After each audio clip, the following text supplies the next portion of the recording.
When Madam Sejal Vohra was mentioning about ecological reserve, I felt a bit scared that that reserve will also be put behind a barrage or a dam, and because they have to store that reserve somewhere. And the question therefore is, where should we store? We have taken up a practice followed for many decades that the best place for storage of water is in the river valley, and therefore a dam or a barrage is unavoidable. I wish to challenge this basic concept. Storage is available for agriculture in the plains under the ground itself. There are so many reports to tell that the groundwater table has been lowered from 5 meters to 20 meters or more all over the Gangetic Plain. That is a store already available, which we will take decades to fill. Second is storage for hydropower, where level of water is important. There they think that storage has to be in the upstream reach of the river, in the river. There again, topography allows other opportunities such as gorges with vertical sides, no habitation below, no vegetation on the sides, and the gorge has storage capacity. Of course, to get the same storage capacity as Tehri Dam, you may require many such gorges, which would have been an impossible task to identify some decades back. But today, with the satellite imagery and most modern methods of surveying and calculating the space available in depressions, it is possible that alternative storage for generation of hydropower can be found away from the stream itself. And there are also bowl-shaped formations in hills which can store water. They don't store water today, but they can be made to store water. These are alternatives which point in the direction that in the river valley itself, there is no necessity that there should be a barrage or a dam. It's a paradigm shift in thinking, but it has to be accepted as an objective that the longitudinal connectivity will have to be maintained.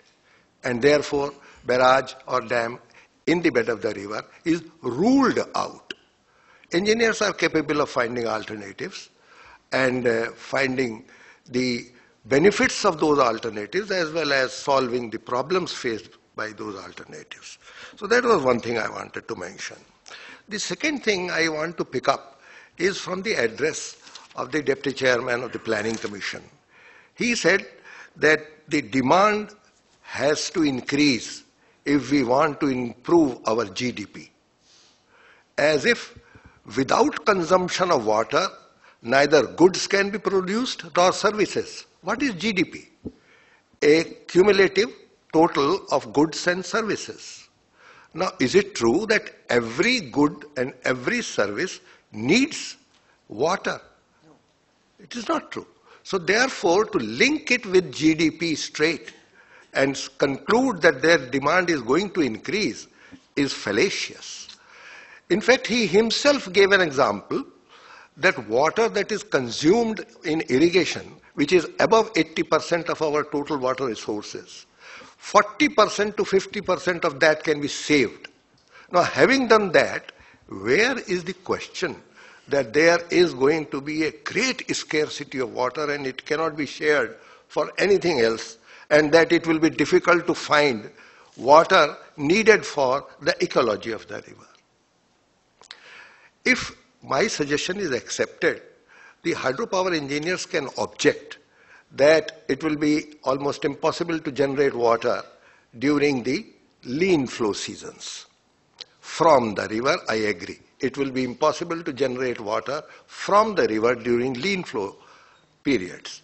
But what about generation of water from water that has been stored in gorges and other places that I just mentioned? and water that need not be stored in hills for irrigation in the plains. Because in the plains you have a natural reservoir already brought down, depleted, where a lot of space is available. Next, I want to touch another small principle, polluter pays principle. It is taken as an axiom. Twice repeated by the Supreme Court of India, it is difficult to challenge this concept. But I feel, how does a man move? As Napoleon said, man moves because of either interest or fear. Interest means the beneficiary should be willing to pay. And fear should be instilled in the mind of the polluter. The polluter should be punished, should be the principle, rather than polluter should pay. The basic environmental law was created to treat pollution as a crime, as you said, PAP. To treat pollution as a crime. If it is a crime, the retribution is punishment, jail, and other kinds of physical and mental torture. Whereas polluter should pay is trying to give a person a license that he can go ahead and pollute and pay for it. Now that is not the idea of polluter pays principle, I believe, but it can be extended in that direction. I want to have a balance between polluter pays principle and beneficiary pays principle. The last point, Bahadur. The last point is about development. Sri Rajendra Singh has very aptly described the wrong dimensions of development. What is development?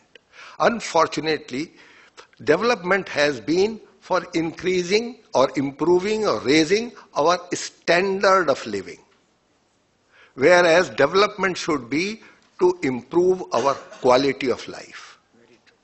And there is a lot of difference between standard of living and quality of life. Our standard of living is high if we use a car, but our quality of life is better if we can walk. And atmosphere and environment will also be benefited if we switch over wherever possible. If urban planning is directed in that direction, if our roads are constructed in a manner that people could use it for non-motorized vehicles, we will have a different kind of environment in the cities. So we have to relook what is development. Is development merely a structure that is visible? Or is development something which may not be visible, like very good quality water, but you are assured that you will not fall ill? Just because we are not supplying good quality of water, a poor country like ours, a developing country like ours, if we don't accept the word poor, has to have double arrangements for everything. We have to have piped water plus home appliances to treat it. We have to have electric connection plus inverter or generator at the same time. Why should these be necessary? These are necessary because our services are not properly maintained. We have to focus on maintaining our services well. For example, in case of water supply, if we maintain our services well, which is not an impossibility, which has been demonstrated over and over again in many countries. If we maintain it well, we don't need the bottled water. We don't need the home purifiers. We don't need the tankers. We don't need the booster pumps which are installed on the pipelines. And at the same time, we get much better health by using water from the tap directly. So that is what I mean.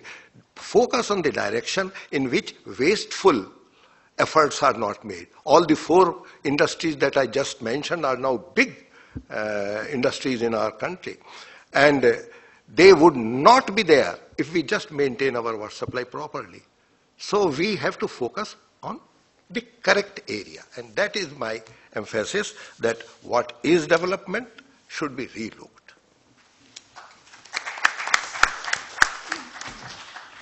Thank you so much, Mr. Tyagi. I think you've thrown some revolutionary nuggets at us. I wish, in fact, the Deputy Chairman of the Planning Commission was here. We could ask him his views and also what you've challenged of what he said this morning.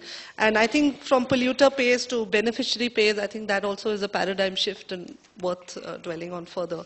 Last but not the least, Dr. Uday Kelkar, I would request you, sir, if you can also speak, everyone's skirting around some of the tougher issues. For instance, should we decommission dams on the Ganga? If you can give us your views on this, and also the one solution which you think we need to immediately implement to save our national river. The floor is yours. Good afternoon. Thank you for the opportunity. First of all, let me just say, उम्र में मेरे से सबसे बड़े लोग बैठे हैं DISE पर. अगर कोई मुझसे गलती हो गई तो कृपया माफ कर देना. मैं आप लोगों से बहुत ही यंग हूँ. आपके पास बड़ा एक्सपीरियंस है. मुझसे खाली 10-12 साल का एक्सपीरियंस है, वो भी इंडिया का. What I would like to say back is, you got to treat this as a combined. You can't treat it separately. Nature and development has to be combined. It's like your own body. I'll give you one classic example. You like to eat sweet. You try to eat sweet for a longer period of time and then start slowly developing cholesterol, slowly developing different habits. And now your heart starts coming back to you and saying, look, I need some help. I need some help. I need some engineering intervention so that I can pump back blood to your body. This is exactly what is happening. In the selfishness, we have forgotten that nature is at the heart of our system. That system has to rejuvenate it back. That system has to come back. And the only way it can be done is it's a combination thereof. There is no one solution to this. It has to be a combination. It has to be returning flow to the river, treating it to a level of different water quality requirement, reusing it to a certain level. If you look at it, there are cities which are using the same water which is discharged by upper rivers and trying to make water from that. They're just doing it because they don't have any other source. If we start looking at water basin management in a holistic approach, looking at a complete water basin management, looking at where the resources have been drawn, can I put the water back, and so forth, then and then only this will solve. So you need an engineering intervention. That's where I a little bit differ from Rajendra Singh ji, because engineering interventions hona jaruri hai. What has happened in the past is, I'll give you another scenario. If you have watched snooker or if you have watched billiards, there is always a white ball. You're always behind the white ball to get it. By the time you get the ball into that pocket, there is something else situation has already occurred, and this is exactly what has happened. The planners and the engineers have already tried to develop a project. The project gets bidded out. It takes 5 years, 6 years to get complete. There is no time completion given.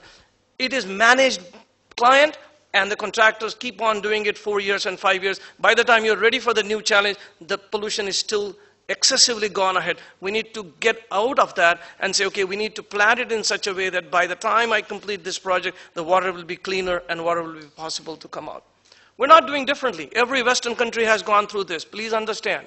I've spent 15 years in the US, and I have been in the Detroit area, in the New York area, where there are a lot of pollution was there. People had to do the pollution treatment, and even in Rhine, it's been polluted and used. So we are in the same boat, but we want to avoid what mistakes they have done and learn the benefits, and I think go from there and then do it. It's doable. We can definitely do it. In my own lifetime, definitely we can clean up with engineering intervention and possibly to get the water quality that we need. Number two is we need to define water quality goals. We just don't have that right now. The end-use water quality goals needs to be defined. What level of treatment you want. If you want to go to a zero discharge, it is quite possible. Technologically, it is available. But at what cost? Can I do it at a different water level where the sustainability is still longer and the water still can be written through the riparian rights, reach downwards and meets the other water quality conditions? So these are the things we need to look at it. I can clearly say that we are working currently on a project for the Government of India to develop guidance document for India-specific recycle reuse, which will consider for both the industry, the development part, the cities and so forth, wherein you can start using different water quality constraints and different technological processes to make sure that the water quality at the end is met for the riparian as well as your nature is clean.